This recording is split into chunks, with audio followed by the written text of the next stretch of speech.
There are few watches that get an instantaneous waitlist, and the Rolex GMT Master 2 is no exception. Rolex is one of the most recognized brands in the world, and with that, one of the most exclusive. The 2018 release of the long-awaited steel GMT Master 2 with a ceramic Pepsi bezel earned rave reviews. And like many Rolex sport models, it is now fetching a premium in the pre-owned market because of the demand. So this all sounds like bad news unless you have a connection. But at the same time Rolex released the GMT Master 2, Tudor, Rolex's little brother, released the Heritage Black Bay GMT. The Black Bay Heritage is one of Tudor's most successful lines, and the addition of their first GMT only solidifies this. So let's compare the Rolex GMT Master 2 and the Tudor Black Bay GMT. First, the Rolex. The 126710 GMT Master 2 is the 8th generation of the GMT Master line, and in true Rolex fashion, the updates are subtle. One of the main differences is aesthetic. Rolex updated the Pepsi bezel to Cerachrome, Rolex's proprietary ceramic.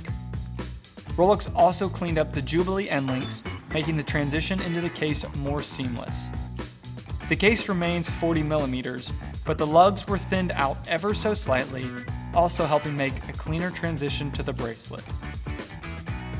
They also switched out the clasp of the Jubilee to an oyster lock with an easy adjust link.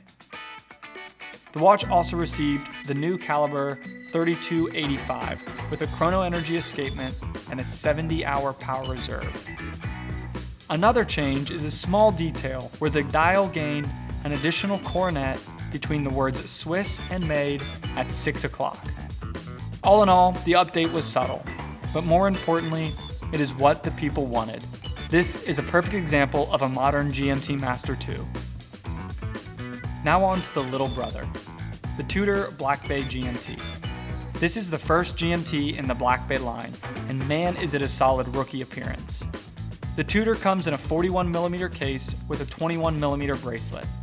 It also has the iconic red and blue GMT bezel, but this one is made from aluminum, giving it a more traditional vintage feel. The matte dial also adds to this aesthetic.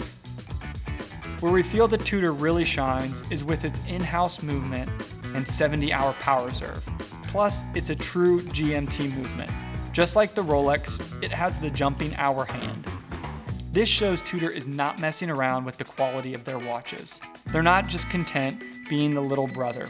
They're ready to set themselves apart. Now, if we start looking at them side by side, we can see how similar they really are.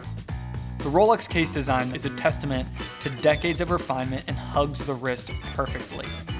The Tudor also sits nicely on the wrist, but is a much thicker timepiece. The thickness of the Black Bay is definitely a design choice on Tudor's part, but may not be suitable for smaller wrists. The faux riveted design of the Tudor bracelet is a nice touch, and it adds to that vintage appeal.